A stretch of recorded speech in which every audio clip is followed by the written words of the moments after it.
दोस्तों, कभी सोचा है कि अगर ब्रह्मांड इतना बड़ा है तो क्या उसमें कोई और भी रहता होगा या फिर ये सब खाली पड़ा है, बिल्कुल मेरे वॉलेट की तरह।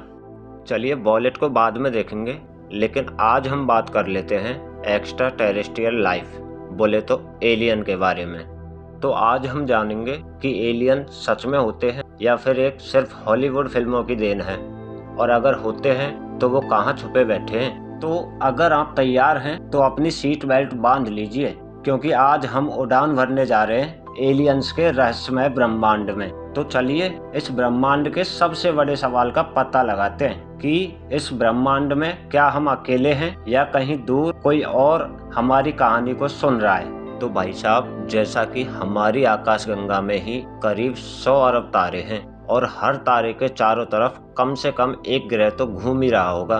अब सोचो, अगर 100 अरब तारों में से सिर्फ 1% तारों के पास धरती जैसे ग्रह हुए तो भी कम से कम 1 अरब संभावित अर्थ लाइक ग्रह हो सकते हैं। लेकिन सवाल उठता है, वो सब कहाँ हैं? क्या सच में एलियंस किसी गुप्त जगह पर पार्टी कर रहे हैं? ऐसा भी हो सकता है कि शायद वो अभी हमें इनवाइट ही नहीं करना चाह रहे हों। चलो पार्टी बाद में करेंगे, लेकिन अभी ये देख लेते हैं कि अगर एलियंस एग्जिस्ट करते हैं तो वो कैसे दिखते होंगे। तो जैसा कि अब तक हमने फिल्मों में कई तरह के एलियंस देखे हैं, कुछ छोटे, कुछ लंबे, कुछ हरे, तो कुछ बिल्कुल इंसानों जैसे।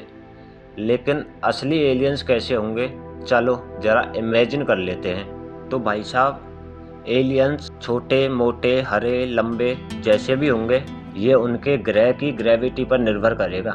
अगर उनका ग्रह धरती से छोटा है और उसकी ग्रेविटी कम है तो हो सकता है कि वो लंबे लंबे और पतले पतले हों, यानी एलियन आराम से मॉडलिंग शो कर सकते हैं। लेकिन अगर उनके ग्रह की ग्रेविटी ज़्यादा है तो हो सकता है कि वो छोटे छोटे गोल मटोल टाइप के हों, मतलब स्पेस के मिनियन जैसे। अब आगे ये सवाल आता है कि एलियंस हमसे ज़्यादा समझदार होंगे या हमारी तरह गलती करने में माहिर होंगे। और अगर वे हमसे ज़्यादा बुद्धिमान हुए तो सोचो उनका दिमाग कितना बड़ा होगा, शायद इतना कि वो बिना पढ़े ही सब कुछ जान लें। लेकिन अगर एलियंस बेवकूफ़ निकले तो हो सकता है कि वो अपनी ही सरकार से परेशान हों और स्पेस में चक्कर काट रहे हों। और भाई साहब, ये भी हो सकता है कि अगर एलियंस किसी अंधेरे ग्रह से आए हों तो उनकी आंखें बड़ी बड़ी और शाइनी होंगी, ताकि वो कम रोशनी में भी देख सकें, मतलब उन्हें टॉर्च की ज़रूरत नहीं पड़ेगी। चलिए अब आगे ये सवाल आता है कि एलियंस का खाना कैसा होगा। अब ये मत सोचो कि एलियंस गोलगप्पे खाने धरती पे आएंगे, क्योंकि उनकी डाइट कुछ भी हो सकती है। हो सकता है कि वो सूरज की रोशनी खाकर जीते हों, या फिर वो ऐसी गैस खाते हों जो हमें जहर लगे। सोचो, हम ऑक्सीजन लेते हैं और वो कार्बन डाइऑक्साइड से पार्टी कर रहे हों। अब मान लो कि एलियंस धरती पे आए तो उनसे हमारी पहली बातचीत कैसी होगी। तो मुझे लगता है हमारा पहला सवाल यही होगा कि तुम्हारे पास कौन सी टेक्नोलॉजी है, और वो बोलें कि भाई पहले इंटरनेट तेज कर लो, फिर टेक्नोलॉजी की बात करते हैं। तो चलिए दोस्तों, एलियंस की पर्सनल लाइफ के बारे में काफ़ी बातें हो गई। अब ये जान लेते हैं कि वैज्ञानिक अंकल एलियंस को कैसे खोज रहे हैं। तो आपको बता देता हूँ कि वैज्ञानिक अंकल एलियंस को खोजने के लिए 2 तरीके अपना रहे हैं, जिनमें से पहला है उनके सिग्नल सुनना और दूसरा है उन्हें खुद मैसेज भेजना। यानी हम वो आशिक बने बैठे हैं जो सिग्नल्स पकड़ने की कोशिश कर रहे हैं, लेकिन सामने से कोई रिप्लाई नहीं आ रहा है। जबकि इसके अलावा वैज्ञानिक अंकल सेटी, बोले तो search for extra terrestrial intelligence, और ब्रेक थ्रू लिसन जैसे प्रोजेक्ट सालों से अंतरिक्ष में रेडियो सिग्नल्स पकड़ने की कोशिश कर रहे हैं, लेकिन अब तक हमें कोई हाई हेलो नहीं मिला है। लगता है एलियंस हमसे भी ज़्यादा इग्नोर करने में माहिर हैं। दोस्तों, अब आगे सवाल आता है कि क्या एलियंस धरती पे आ चुके हैं, क्योंकि अब तक कई लोगों ने दावा किया है कि उन्होंने एलियंस को देखा है, और इनमें से 1947 का रोसवेल इंसिडेंट सबसे बड़ा केस माना जाता है। और जबकि कुछ लोग तो ये भी कहते हैं कि अमेरिकी सरकार के पास एलियंस के स्पेसशिप छुपे हुए हैं। हालांकि पेंटागन रिपोर्ट के अनुसार अमेरिकी सरकार ने 144 रहस्यमय यूएफओ घटनाओं की पुष्टि की है। इनमें से कई उड़ने वाली वस्तुओं की गति भौतिकी के नियमों को तोड़ती हुई नजर आई थी। भाई अगर सच में ऐसा है ना, तो हमें नासा को छोड़ के सीआईडी वालों से पूछना चाहिए। वैसे भारत में भी लद्दाख के पास एक जगह है जहां कई लोग यूएफओ, बोले तो अनआइडेंटिफाइड फ्लाइंग ऑब्जेक्ट देखने का दावा करते हैं, लेकिन जब तक कोई एलियन खुद आकर ये नहीं कहता कि भाई मैं मंगल से आया हूँ और मुझे तुम्हारे समोसे बहुत पसंद हैं, तब तक भरोसा करना मुश्किल है।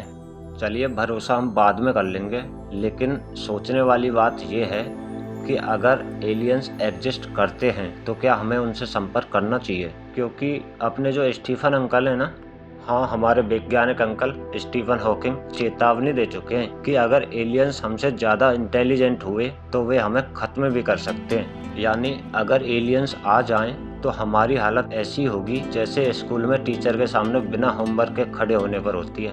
तो दोस्तों एलियंस कैसे होंगे या फिर वो हमसे कब कांटेक्ट करेंगे, ये तो अभी भी एक रहस्य है।